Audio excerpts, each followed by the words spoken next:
Welcome to episode 45 of Anchored in Education. I'm E. Scott England, and Anchored in Education is the podcast dedicated to all things education. Educators across the world routinely engage in conversations surrounding fundamentals, concepts, and new ideas that improve this great profession.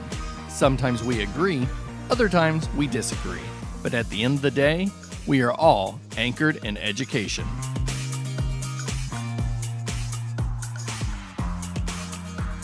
What an amazing first week of 2020 Anchored in Education had. The most amazing Julie Adams, co-author of Fully Charged, joined us to talk about tending to the needs of students. Specifically, we talked about making sure the Maslow needs are being met. But we went beyond students and we talked about parents and teachers as well. If you haven't listened to part 1, please do so now. Or you can listen to today's and then go back to part 1 later. Either way, it is well worth your time. Today, Julie is back to talk about the blooming of students. We're talking about Bloom's taxonomy today. What is great about Fully Charged? It contains research and how to best reach students, parents, and staff. Yes, we're blooming them all today with the help of Julie Adams. Julie, welcome back to Anchored in Education.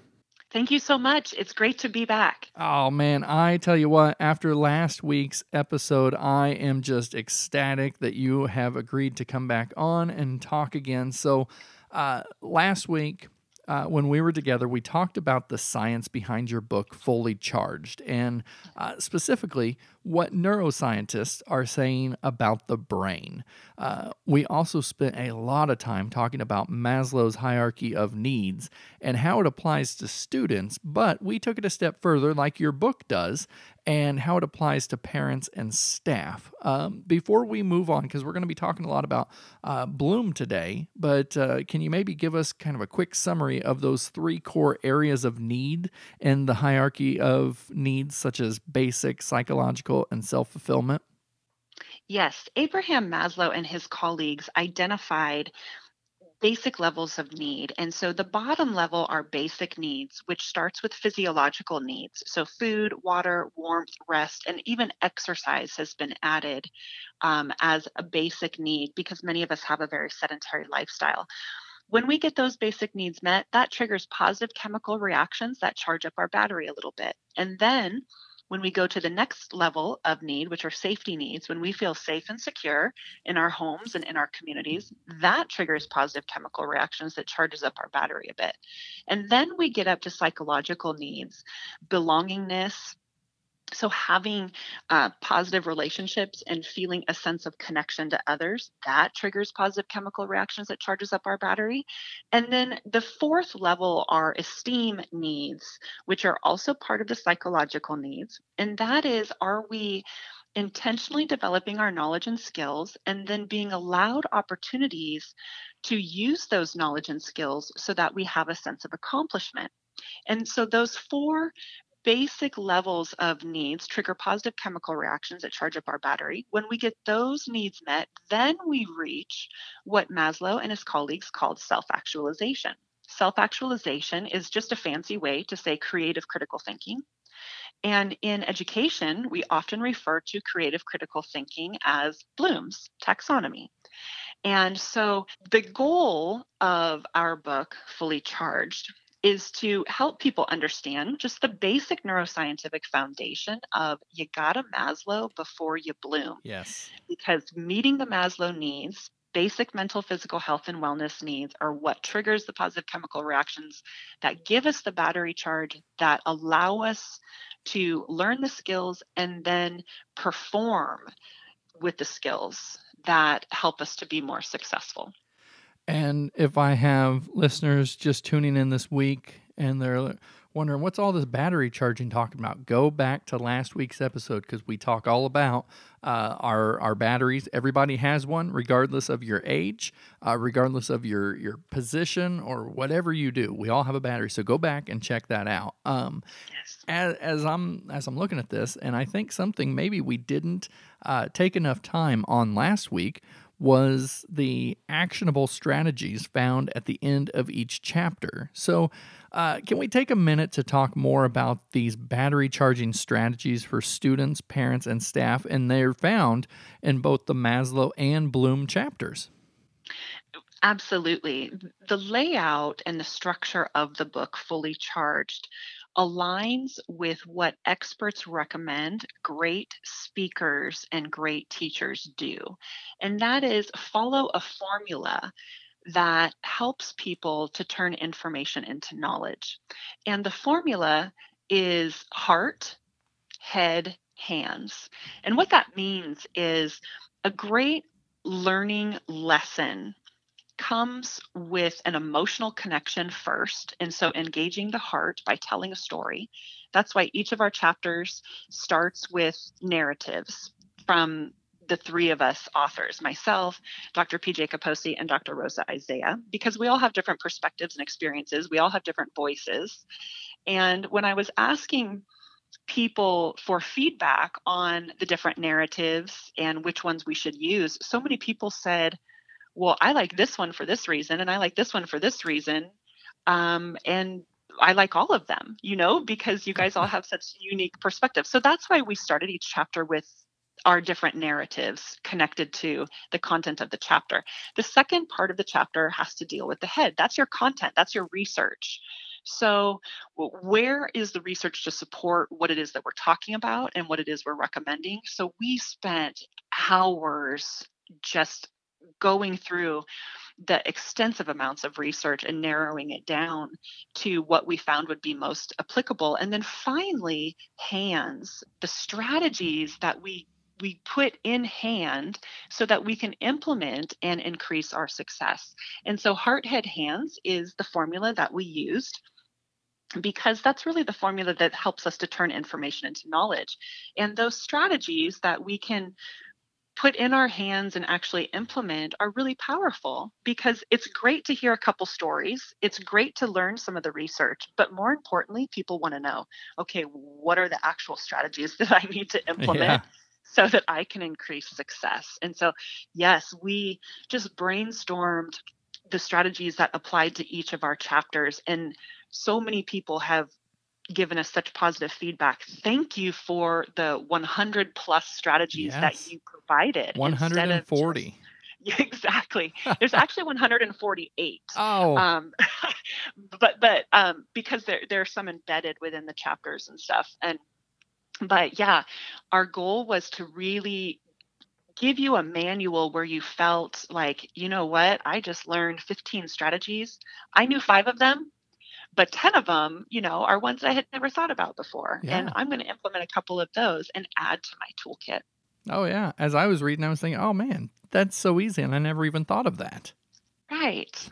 All right. So, since we took care of Maslow last week, let's focus on our Bloom this week. So, again, this is looking to Bloom students, parents, and staff. But we're going to go ahead and start with students. Right out of the gate, you point out that if we feel our only role is to teach information, then we are sadly behind in times. How can we move from strictly focusing on the memorization of facts and information and bring students to a place where they are able to understand, apply, analyze, evaluate, and create? Right. Great question. Well, right now we're living in the age of information, right? We can Google anything. And there's a popular saying, we are drowning in information, but we are starved for knowledge. And knowledge comes from explicitly teaching strategies that improve our skill. And explicit instruction is kind of the Mr. Miyagi wax on, wax off principle, Uh huh. if you will. Explicit instruction is this is what we are learning, this is how we do it, this is why we do it this way. That's the part that we often leave out. But the learner really wants to know why. Otherwise, the learner thinks we're just making this crap up, right? Right. Yeah. And then we need to provide guided practice. Let's practice this skill together.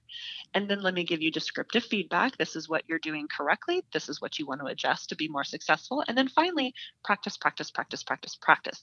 That's what helps to develop skill. And so we want to explicitly teach strategies that develop skill. And so that's why in the Student Bloom chapter, we're specifically talking about simple strategies that we can employ to teach skill. Because again, we don't want to commit a suicide and assign students a summary and then find out they have no idea how to do a summary. That's right. And with implicit embedded skill like summary, sometimes we forget that's an actual skill we have to teach. Summarizing is answering the reporter's questions: who, what, when, where, why, how. And we have to explicitly break it down like that, just like we do in explicit skills, such as how to solve a linear equation. Yeah. And so we want to make sure that we're breaking down that analyze, that evaluate, that understand skill, just like we do that explicit type of skill. And so we provided several strategies in that Student Bloom chapter in order to teach that. You definitely did, but I think you would agree that our ultimate goal is creativity. Right. And from your book, I'm going to just quote it real quick. Creativity is the ability to analyze different methods to create and express new ideas and solutions. The more we practice, the better we become. And so if everybody's listening to you a minute ago, you said practice, practice, practice. Mm-hmm. So this is followed a page later by the beginning of the battery charging strategies to Bloom students. And of the 16 strategies that were given, what excites you the most in helping students reach this level of Bloom? I think what excites me the most about developing critical thinking and creativity is that it leads to freedom. Because in my experience as a classroom teacher, when I would teach my students, let's say 3 different strategies. Okay, retell, which is first, then, finally. Summarize, which is who, what, when, where, why, and how. Yeah. And somebody wanted but so, which is it's a different type of analysis summary strategy. And then I would give students the option: for this passage that we're learning and studying right now, which strategy do you want to use? It doesn't matter which one, right? But Right. because they had developed skill in all 3 of them, you should see the excitement on their faces, whether they're 8 years old or they're 18. Yeah. When I give them the choice of, well, which strategy do you want to use, or which combination of strategies do you want to use? And that gives them, one, a sense of ownership and power and control, right? But 2, a sense of freedom. Yeah. And then once they understand, you know what, I can take this strategy to the next level. I can take this somebody wanted but so, and I can turn it into a somebody wanted but so, and then, right? And then seeing their creativity blossom. And so critical thinking and creativity to me equals freedom, because when a kid can sit down and look at a text and say, I know exactly how to tackle this sucker in order to turn the information into knowledge. I'm going to retell, I'm going to summarize, and I'm going to somebody wanted but so. And then I'm going to assess to see if I can identify the who, what, when, where, why, how, to determine whether or not I can really understand the basics of this. That's powerful. And that's a level 4 of Maslow's basic needs, right? Teach the knowledge and the skills, and then let them apply it so that they have a sense of accomplishment. That is so powerful. That's what I love about explicit instruction of strategies that teach skill. I don't know about my listeners, but I mean, they've got to be getting excited listening to you talk here, because I totally geek out about it, Scott. I mean, I am too. I'm right there with you, because I think of getting to that. That's like the upper echelon of teaching. When we reach that, it's like the shining moment, and that's what we all envisioned for ourselves when going through a teacher prep program, of getting to that. And then we we fall into, other routines, or our, like you had said, a drained battery from everything going on, that was asked of us whenever we first started. But man, to hear you talk about this is wonderful. But I'm going to give you a Well, little bit of a moment of truth for me here. okay. All right, I got the book and I was reading through the table of contents. It's one of the first things I like to do. And I was excited because we were going to meet the Maslow needs of students, parents, and staff, and I could envision that. Like, I was excited, and then I looked and I saw section 2. We're getting into the Bloom, and I was excited about the Bloom strategies for students, kind of like what we were just talking about. Mm-hmm. But then I read Bloom strategies for parents and staff, and I was skeptical of these sections. And Mm-hmm. but I knew that we were going to be talking about this, and so I read it, and like every other chapter, it simply blew me away and filled me with thoughts and reflections. And this is no joke. In fact, you can even ask my wife, because I know that I bugged her, but even my staff, and going to them. So talk for a minute how we can support parents and thinking critically about how they parent and support their children. Right. Well, the beautiful thing is that we have research to support great parenting. Right. And so there in the book we talk about the variety of parenting styles. There there are Yeah. helicopter parents, Yes. versus free range parents. And what are the benefits and the Yeah. drawbacks to both? You What gave does pros and research cons of show? both. Exactly. Yeah. And so that's the beauty for me as an educator is I want to know, what does the data show? Does my data show that what I'm doing is working, or does it show that there's room for improvement? And so as an educator, I'm always thinking about what's the data? And then even when I see the data, I also want to be critical of the data also, right? I want to look at, well, who's publishing the Yeah, data, right? absolutely. What are they trying to That's prove? Are important. they trying to sell something? And so I always have that critical eye out as well. But the great thing about parenting and data is there's a lot of A it. lot. And as an educator, right, we have a lot of experience in seeing the differences in parenting styles that tend to increase social, emotional, and academic success versus those that don't. And we can start to share that research and strategies with parents. And I provide a lot of parenting training, and I'll talk about the differences between the young brain and the mature brain. And I'll give them 7 or 8 strategies.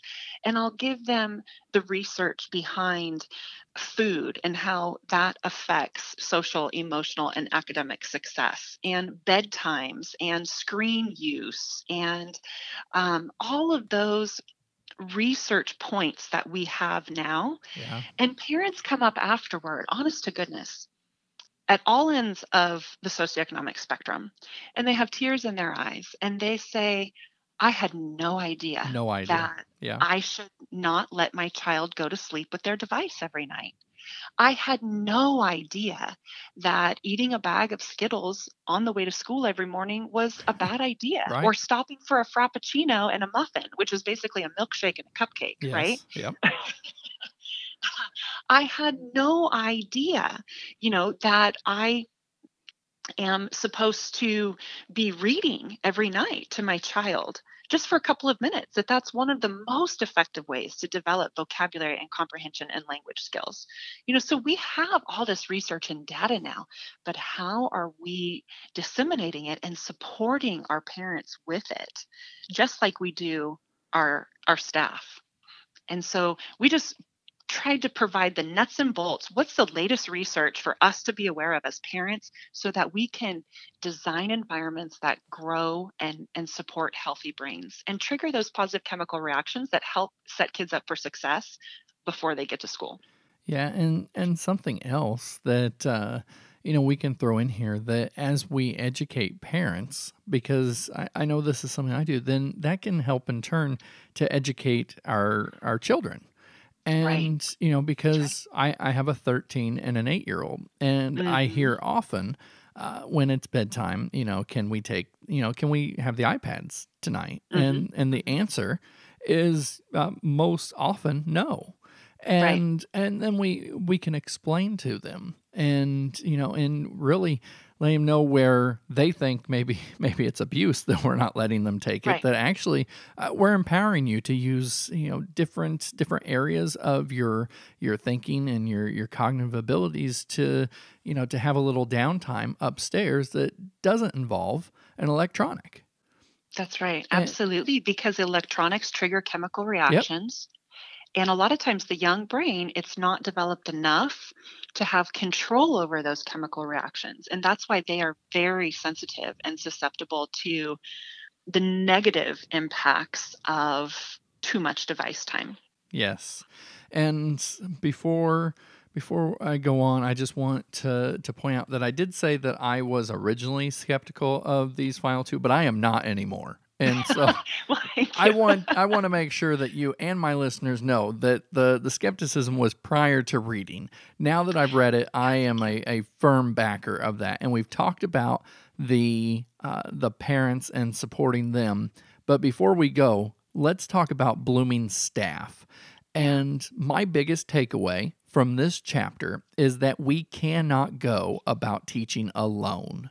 Right. We need support in the forms of supportive administrators, instructional coaches, mentors, colleagues, and the list really continues. Right. Knowing this, why do you believe teachers are hesitant of collaboration and supports when offered? I think a lot of times when we offer training and collaboration and support, it's wrapped up in a new initiative or another pile of junk that we're going to put on their plate. Yep. And, as a teacher, I have worked as a teacher, I have worked as an instructional coach, I have taught at all levels. And in the teaching credential program, we often would reference that rule of thumb: give a man a fish, he eats for a day; teach a Right. man to fish, he eats for a lifetime. And we would apply that to our students, right? Our goal is to equip our students with knowledge and skills to be successful. But our goal ultimately as educators is to equip everyone in our system with the knowledge and skills to be more efficient and successful. Otherwise, we will run the risk of burnout because we are the first responders. We do have so many things piled on our plate, and we need to be really cognizant as leaders when we offer training and support and collaboration that it's not always tied into 55 other things that are going to be piled on your plate. Right. We want to offer it because we can't teach harder. We can't teach any more than we do, but we can teach more efficiently. Sure. We can teach smarter. We can be skilled in designing an environment that grows student success when we know the neuroscience and we understand the research and we apply these strategies. And, teaching can be a very isolating job. I remember my first day of teaching, walking into my classroom and closing the door and turning around to face my students and thinking, I can't believe somebody thinks I am prepared to do this. Same thought right here. Right? Yeah. I felt exactly the same way when I brought my first child home Yeah. too. I thought, I can't believe they're letting me walk out of the hospital with her. Yeah, I was thinking somebody was negligent here. Right. Right. And so we don't want to commit a suicide and assume that everybody has the knowledge and skills to be effective and and teach in a way that learning occurs, because I have taught in 3 different credentialing programs, and I know that credentialing programs vary widely on what they teach and what they support. And a lot of times we can teach a lot of knowledge and skills in a credentialing program, but we really don't get the enormity of what it is we're dealing with until we're in our classroom. And so just providing that ongoing support. But we ultimately we want to design environments that people are running to get into instead of running to get out of. And that comes, again, it's rooted in social emotional ecstasy, making sure that we are aware of and meeting basic mental physical health needs and modeling the health and the support behind that. And then we are intentionally developing the knowledge and skills so that we can be efficient in performing professionally in the way that we are asked to. And it's all about sex and skills. Sex and skills. Yeah. That is the foundation to success. And I know that it always takes people aback when I mention that, but ultimately nobody wakes up to suck. And so when we as a system are talking about social emotional ecstasy and skills development so that we can be efficient and design environments that people are running to get into, then people run to get into them. That's right. Period.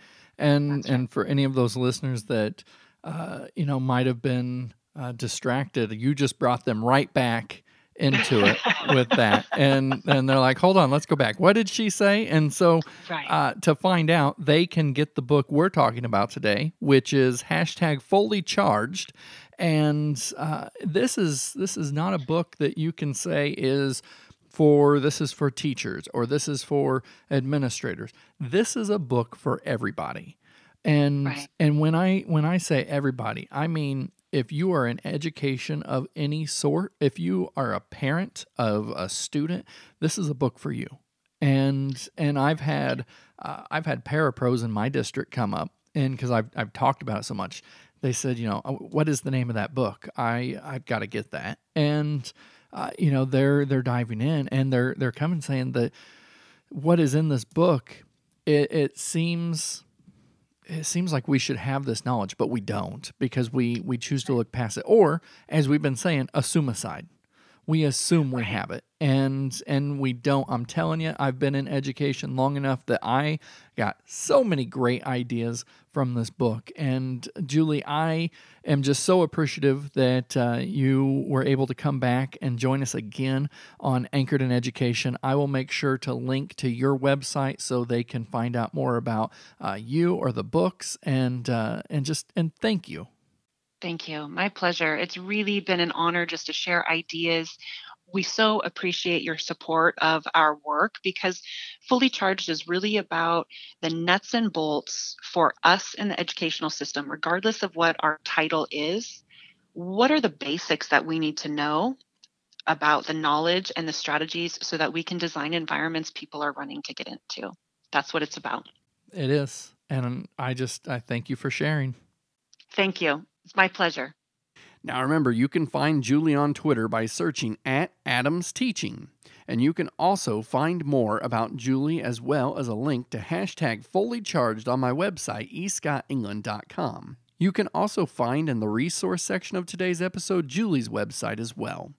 Before I wrap up today's episode, please remember to subscribe to Anchored in Education on whatever platform you get your podcasts.